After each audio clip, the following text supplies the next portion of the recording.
here he is to present his project, Puzzlephone. Alejandro Santacreu. Gracias, Natasha. Hello, everybody. It's so nice to hear you here. My name is Alejandro Santacreu. I'm the CEO of Circular Devices. And you're about to see something really special today, pretty unique, I would say. Well, first of all, why Circular Devices? The name of the company comes from the term circular economy, as opposed to the linear economy we are living in. So instead of take, make, and dump, the circular economy stands for a different way of thinking and to develop everything by design to be more sustainable. So this long story short what it means, and we decided to adopt that name in our company because it's totally aligned with our DNA. The problem we have here is electronic waste and smartphones. It's a big market, 1 billion, 1.3 last year and growing. And as the co-founder of 5Xit said, there is 5.6 billion of adults going online pretty soon, and it's unsustainable. I mean that you cannot be replacing those every 2 years or less. So the solution is pretty simple. We have split it into 3 simple components: the electronics, the screen, and the battery. But the thing is that if you want to do it in this way, you need to build a standard both for the hardware and the firmware. Just to make it even easier, you don't get rid of your car if your windshield breaks. That's it. Or if you prefer it the most, this is a Nintendo system. We have a television, we have a battery, and you have a cartridge. So somebody asks if it's going to run Android or what. The answer now we can say is that it can run anything you want. It can run Android, you can replace the cartridge, it can run Ubuntu, it's fine. But moreover, we are not aiming to recyclability. For sure it's recyclable, but we are aiming to a longer lifespan. The Puzzlephone journey starts in January 2013. I released the first video, it was just me by then. Then Enrique Cantó, who is with us today, he belongs to another family of entrepreneurs, but moreover, he's a good friend. And, you know, friends, family, and fools. He called me, "What are you doing, man?" "Well, I'm fighting with a modular phone." "Okay, let's borrow some money on it." And after that, I was living in Finland by then, and I found our industrial designers. Later on, I came last year to the 4 Years From Now event. Then in September 2014, we got incorporated, we received more funding. And in September 2014 also, we were introduced by our partners, the Fraunhofer Institute from Berlin, in the IFA Electronic Consumer Show. We are part of a big alliance with 20 international companies, and nobody knows that until now, by the way, to get more support from the European Union to make it happen.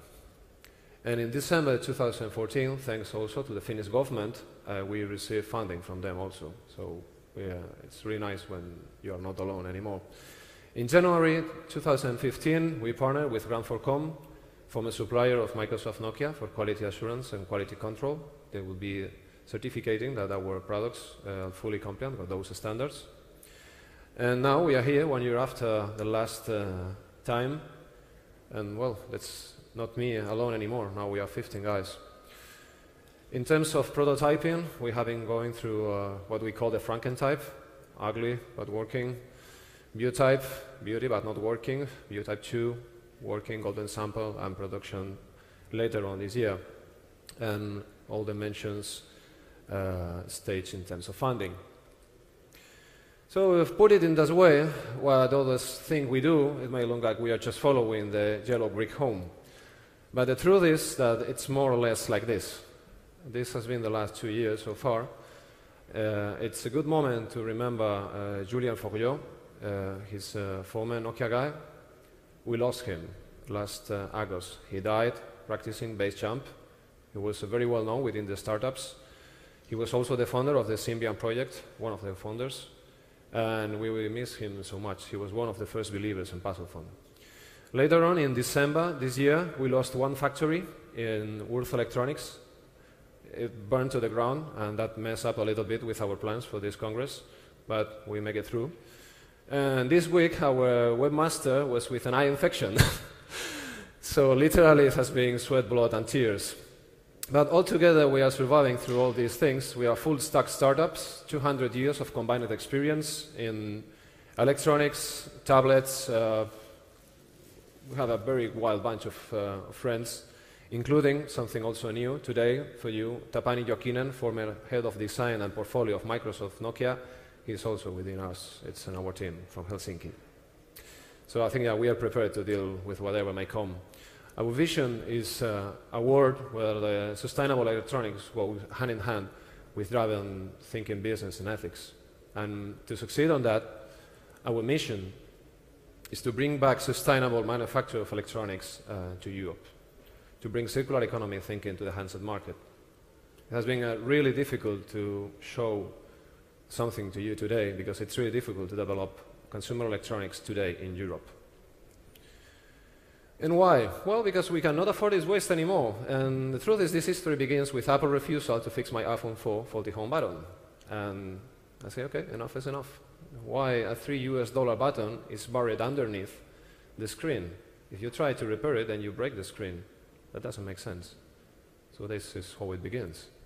There's a very loosey video in YouTube that you can check. It's really terrible, but it tells the history.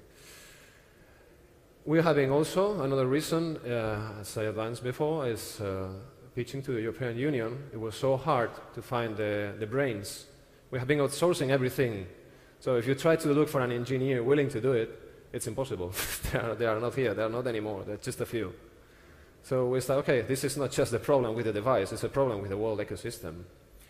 And our plans that have already started is to go step by step to bring back that production here to Europe. For whom it's sanity to the ethical consumer, but also it's a more serviceable device for the developing countries. So it satisfies both needs, north and south. Well, if you're pitching to the money, maybe it's not the best pitch. So you need to go a little bit more practical. So what we tell to the investors is that needs, they are not serviced by monolithic designs. Simple as that. So with our design, you can use different screen sizes, you go with different batteries. It's a world of opportunities there.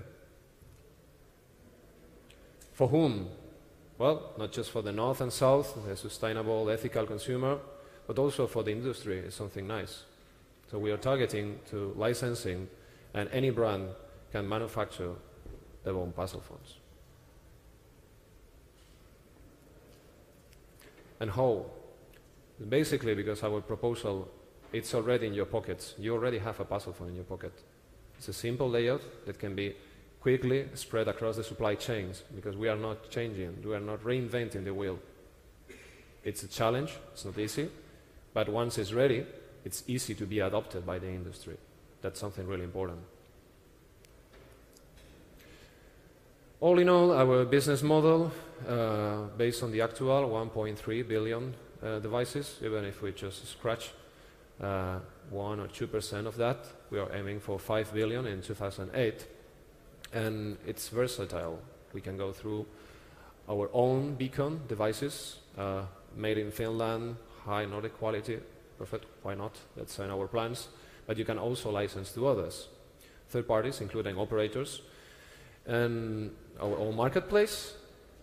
But something really interesting is that this way to do the things by the book, it can be exported to other countries. So we are re-engineering the whole process to make it sustainable from a social point of view. So if it can happen here in Europe, it can happen anywhere.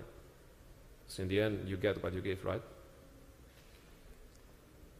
And our plans is start smaller in Europe, then we will move across India, Americas, Asia, and Middle East and Africa.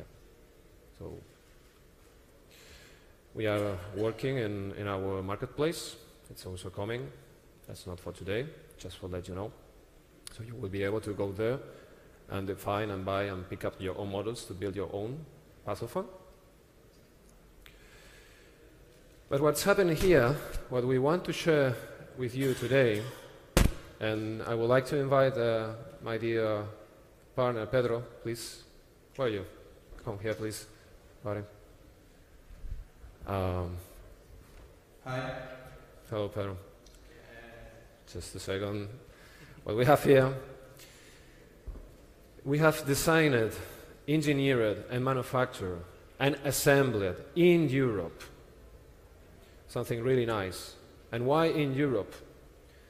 The reason why is that we believe that we have, like the song, we came too far to give up what we are. I mean, Europe is democracy's cradle, and for centuries we have been fighting for this social welfare. So that's why we are building something in a sustainable way that can be exported without sacrificing anything in terms of social responsibility anywhere. So you are not about to see a housing. I don't want to disappoint you. Anyone can manufacture a housing. It's shiny, shiny, really nice. But the real value is within, it's inside. And that's what we want to show you. That's what we have been working for more than 2 years now. So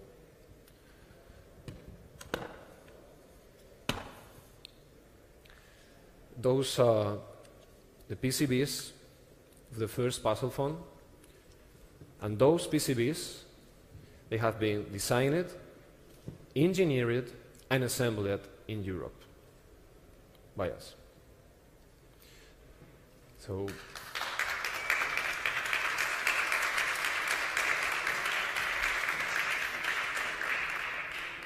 that's even better, because this is not a phone. This is a complete modular ecosystem.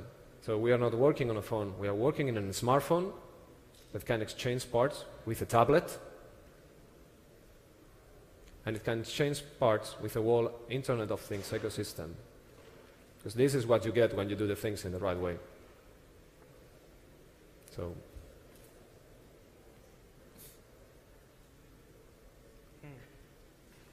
if you want to add something. It's in a small audience, but we are really happy to have you here. We have worked hard. Yeah. Yeah, in fact, we can say that those ones, they came out of the oven Friday night. This was Friday night, and somebody's car was broke in the middle of the night, and they couldn't pick up the PCBs. But we finally managed to do it. And by the way, those were assembled in Spain. And it's a very, very high technology in these PCBs.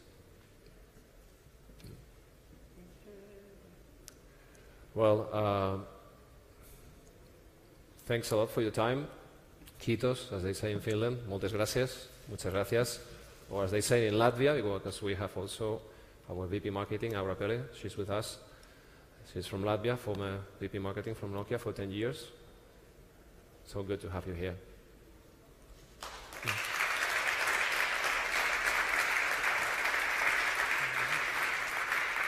Yeah, super nice. Well, I don't know if you have some questions, but we are here to answer those.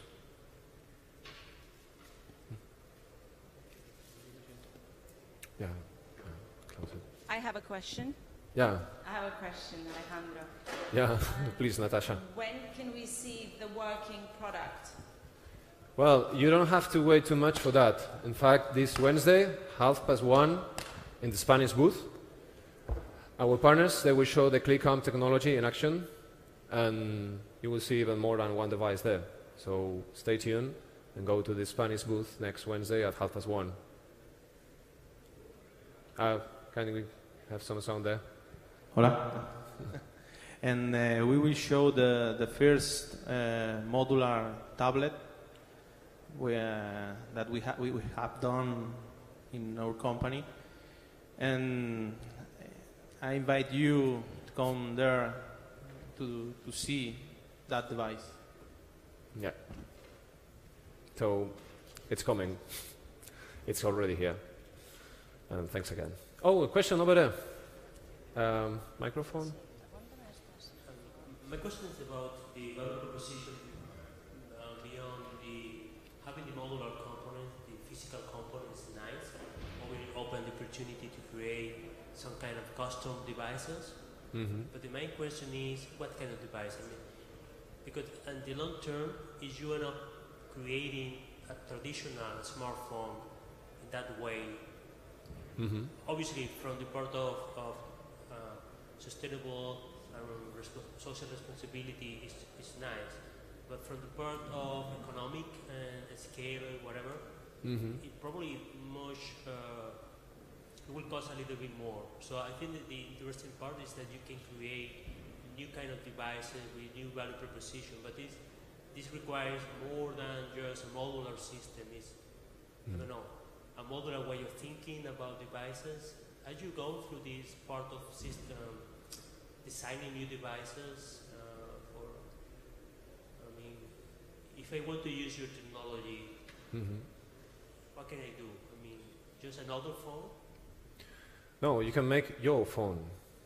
That's what we are doing here. We are lowering the entry barrier to offer a cost-efficient solution, both in time and money, to many niche markets. That's to begin with. I mean, for the standard user, it's just a better phone that can last up to 10 years. So it's better value for the money, just to begin with. But then if you're a company, for instance, with special needs, and you have to satisfy yourself with whatever there is in the market, and you have to face the problem associated to go with one of the mainstream players. There's a problem with spare parts, there is a problem with firmware dependence. Then first of all, we set you for free, but then we offer you something that doesn't exist in the market right now. So with us, you can develop your own tailor-made phone from the scratch, between 2 and 3 times faster, and almost 2 times cheaper than any other alternative. So just think about it. If there is a new chip coming now, and you are not just a company looking for 5,000 phones for your stuff. Imagine that you are a big company and you want to implement that chip and put it into the market. You will be faster and cheaper doing that. You will be most efficient. You will hit the market first than anybody else. I mean, we have engineered Puzzlephone, the first PCB, the first build. There is still work to do. It's not ready for mass production, but the first one. The first in its class, because we are walking kind of in the dark. It's something that nobody has done before. And it has been done in 40 days. So that's totally disruptive within the supply chain. So with or without us, there's a big difference. And for instance, if you are a single user willing to develop your own thing, that's why we have designed it in a way that in the battery model, there is a space that you can use to include anything you want. Simple electronics communicating with USB, you can do it. I2C port, you can do it. There is a long list of ports that you can access to develop anything you want. So it's a good idea. And also another value proposition, for instance, for the operators in the developing countries, there is a need for a more serviceable device. That's a problem there, because it's a big money for anybody there to buy a smartphone, but then there is a problem with the after sales. So our design make that after-sales service more efficient. That's another thing to take into account. Thank you. I think it's important to. I mean, probably the problem is that we're not used to thinking this way. I mean, I'm finding it hard to find opportunities of this. It's probably because we have been so used to, the phone is a phone that. Yeah. We need to rethink about what the phone is really. It's a platform. It's not really a phone. Yeah, but next time that you spend 300 to 600 euros, then you will have a choice, and hopefully you will choose us. It is something like what Dell did, and people didn't believe that time. Is it similar to that?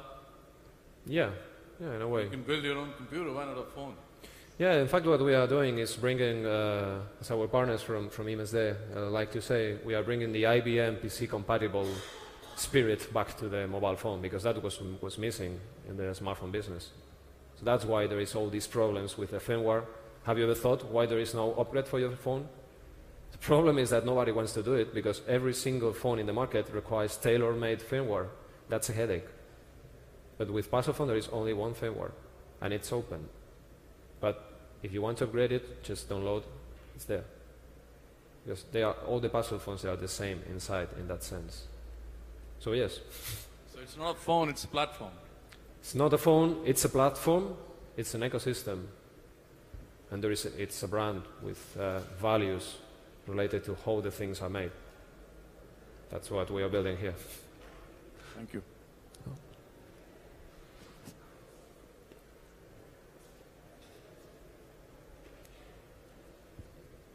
Thanks. How does your concept compare to the Fairphone concept? Fairphone? Yeah, because I heard they are also doing something sustainable, for longer longevity for the phone lifetime.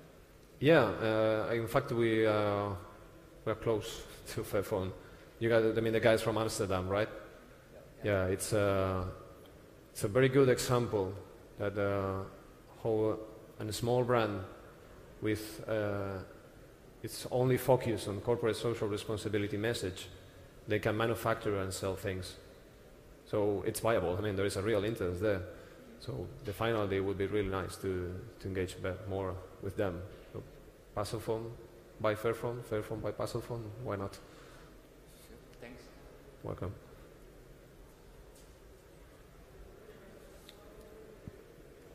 I am not clear about your social model, right? Mm-hmm. No longer a simple business model issue versus, large manufacturers. You seem to bet on a disruption on the social model. Mm-hmm. I am not clear how the model can either resist or face, mm-hmm. The Googles, how can this, expand? Okay. Well, it's fun. It's a good question. Very good ones. But it's quite easy. For instance, think that around 1/4 of the Android devices, they are made by not so well-known brands. And those brands, usually is the only thing they can do. They outsource everything to a remote place. And they go there, they develop or rebrand the thing, and they release it to the market. And then they have this problem with the spare parts, they have the problem with the firmware, and it's not for free. I mean, outsourcing has becoming more expensive and expensive and expensive over and over again. So what we are offering them is that, hey, you can go wherever you want, but if you come with us, it will be faster, it will be cheaper for you, and you will be delivering a better product for your customer because we are solving your problems. We have addressed, we know that those bottlenecks within the industry, and we take care of those. So we provide you firmware upgrades, we provide you good quality assurance, and we solve all those hassle. So starting from the very beginning of the bottom of the pyramid, they saw an interest in our platform. Just like, for instance, we mentioned with the operators that it makes sense for them for developing countries because the design also answers those needs, a more serviceable product. So it's the same solution, it's aligned in a way that it goes through all these problems. And we are not against Google, so fine. No, why? I mean that. I don't see it that way. I mean that we will be really happy to offer full Google experience, or Google can offer a full Google experience within us because it's a Nintendo system. They can just change the cartridge if they want. If you don't want the Google thing, you can buy a Nintendo cartridge free of that. And we can offer a firmware free of that also. So we give choice. I hope it was a good answer for you. Was it? Google was just an example, and it's not the right example because Android is, half open source, so it's something. It's not non-monopolistic in its approach, but the Samsungs or the Apples of the world, which will see that sort of competition, not from a very welcoming. They will not be very welcoming, and. I mean, I guess the idea is I have the same question I have now than I used to have with the open source model in software, 10, 15 years ago. But I don't have the answer today, so I'm not going to. well, we are not aiming to be the next Apple or Samsung. We're just making things a little bit better for those who care. And probably there is enough people for that. Apparently they are. So we're just humble with that. It's fine. Well, next Wednesday, Spanish Pavilion, 1:30, ClickArm technology in action. And thanks for being here with us.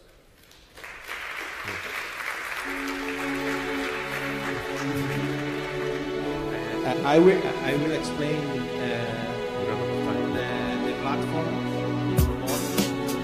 and you will understand the open source software and OHL open hardware license from how it's working together in this platform. Okay, great. Thanks.